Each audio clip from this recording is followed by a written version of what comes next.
Dans le fond, on est cofondatrice et sexologue de l'organisme Les Ateliers Sexuels. Fait que on va faire une petite présentation en fait sur un atelier qu'on a fait tout récemment en deuxième année du primaire sur tout ce qui est l'anatomie. Donc, plus précisément, là, c'est vraiment celui-là. Donc, croissance sexuelle humaine et image corporelle en deuxième année du primaire. Donc, vraiment avec les tout petits enfants dont on n'a pas encore vraiment parlé aujourd'hui. Voilà. Fait que, en gros, on va vous présenter les outils qu'on a utilisés dans cet atelier-là. C'est juste, il faut savoir aussi que c'est quelque chose qui a demandé une grosse recherche de trouver des outils qui sont adaptés pour parler de ça avec des enfants aussi jeunes. Donc, on parle de 7-8 ans, si je ne me trompe pas. Oui, 7-8 ans. Puis, tu sais, qui vont être inclusifs au sens où, dès qu'on parle du corps humain, finalement, on se retrouve confronté à des enjeux donc de racisme, sexisme, transphobie, grossophobie, capacitisme, etc. J'en oublie certainement. Donc, c'est sûr que je pense qu'il y a toujours place à l'amélioration dans les outils, puis qu'on a essayé finalement de proposer quelque chose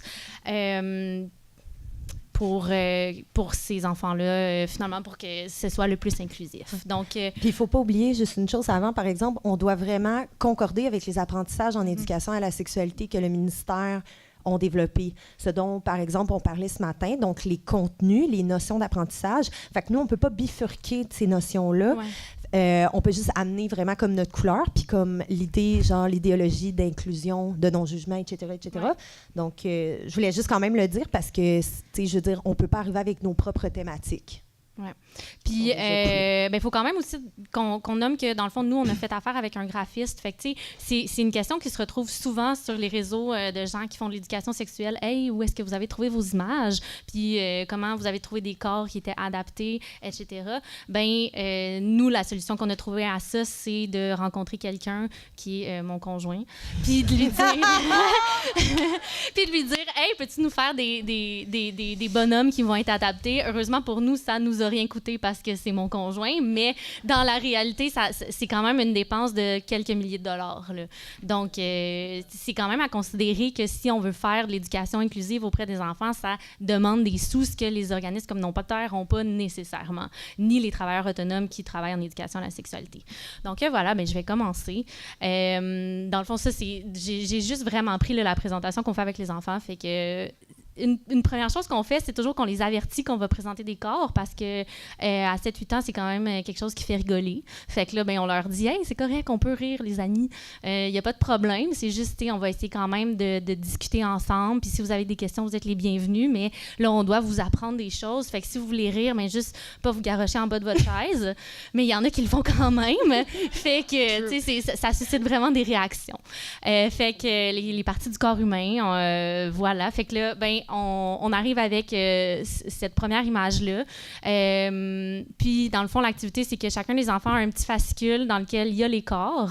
Puis, ils n'ont pas les réponses, dans le fond. Ils ont vraiment dans le coin comme ça. Puis là, on leur dit, tu écris les mots où tu penses qu'ils vont. Puis après ça, on les fait réciter à voix haute. C'est quoi les mots? Puis on corrige avec eux s'ils l'ont placé à la bonne place ou pas. Puis à quoi servent aussi ces parties du corps-là. Puis juste une petite anecdote, là, les enfants, ils veulent vraiment beaucoup participer. Puis là, ils veulent vraiment beaucoup lire les mots. Ils sont adorables. Puis là, tu as le petit gars qui dit, « Ah, c'est un scrotum. » Puis je suis comme, « Ah, mais c'est pas exactement comme ça qu'on le dit. On dit plus un scrotum. » Et là, de voir la déception, mais il était vraiment, vraiment, vraiment déçu de ne pas l'avoir eu. Fait que c'est ça, mais je continue parce que je parle déjà trop. Fait que, après ça, on donne le corrigé. Ensuite, on propose un corps femelle. Puis, tu sais, c'est sûr que Stella, là, avant d'en parler un petit peu plus du côté vocabulaire, comme là, vous pouvez constater, on a essayé d'aller dans une diversité dans la couleur de peau des bonhommes. Dans le fond, pour justement, quand on va dans des écoles multiculturelles, que ce soit pas nécessairement juste, tu sais, des présentations juste blanches, là, ce qui est quand même en soi qui serait problématique.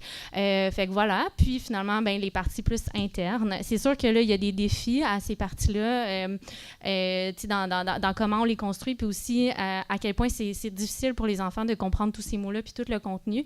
Fait que, juste leur apprendre ces 6 mots-là, là, ça prend comme un bon 30 minutes. Là. Ouais. Fait que, d'être dans l'inclusivité, puis on dit toujours les corps, puis comme sont pas... Il n'y a pas d'expression de genre non plus dans les bonhommes qu'on a, c'est vraiment juste du côté biologique.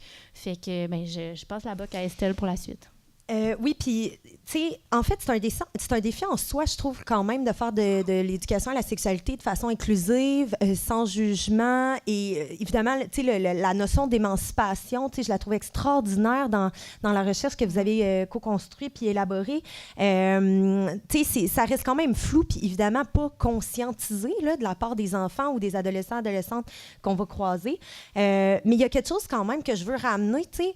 Oui, donc la première étape, d'être inclusive ou d'être inclusif dans l'éducation à la sexualité, c'est d'avoir une propre réflexion sur sa personne, ses statuts, ses privilèges, etc. On l'a déjà nommé ce matin, mais tu sais, pas genre, OK, j'ai 23 ans, je fais ma réflexion demain matin, attends un peu, non, en avril 2019, puis j'arrête ça là. C'est une réflexion sur le long terme qui va demander, en fait, plusieurs erreurs. Tu sais, moi, je suis un peu tannée là, de penser qu'il faut qu'on soit parfaite, tu sais, dans cette conscientisation-là, quand, au contraire, moi, il y a des enfants qui me disent « Oui, mais madame, X, Y, Z, t'as oublié ça. » Les ados qui me disent « Hey, toi, tu viens vraiment pas de notre monde. Hein? » Fait que j'apprends continuellement moi-même en tant qu'éducatrice, puis en tant que sexologue. Fait que, tu sais, déjà là, de dire ton rapport au monde, puis ton rapport sociologique, donc le micro vers le macro, puis laisser le macro revenir vers toi. Fait que moi, ça, je suis dans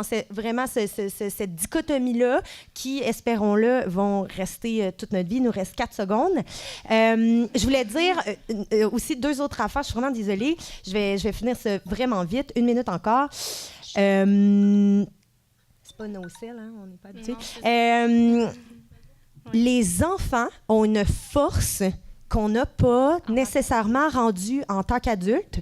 Ils sont inclusifs et inclusives. Est-ce que tu peux montrer les bonhommes qu'on a montrés? Oui. Dans cet atelier-là, il faut qu'on parle de diversité corporelle. On leur demande quelles sont les différences entre ces personnages. Ils me répondent sérieusement, il y en a un qui a les yeux ouverts.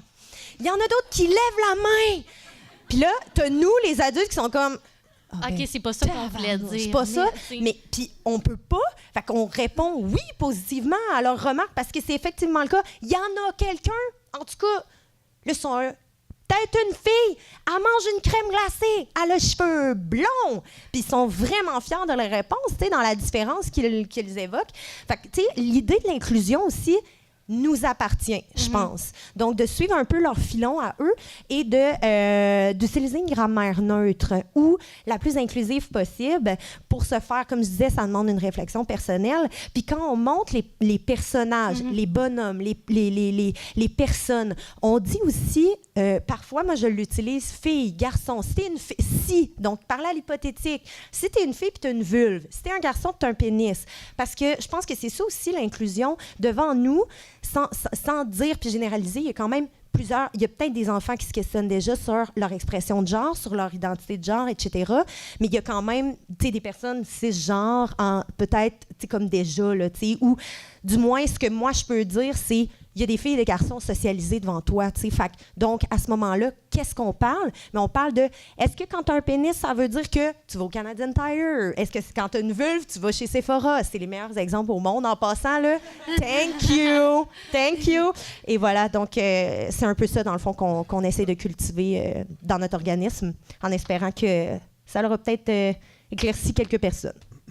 Merci.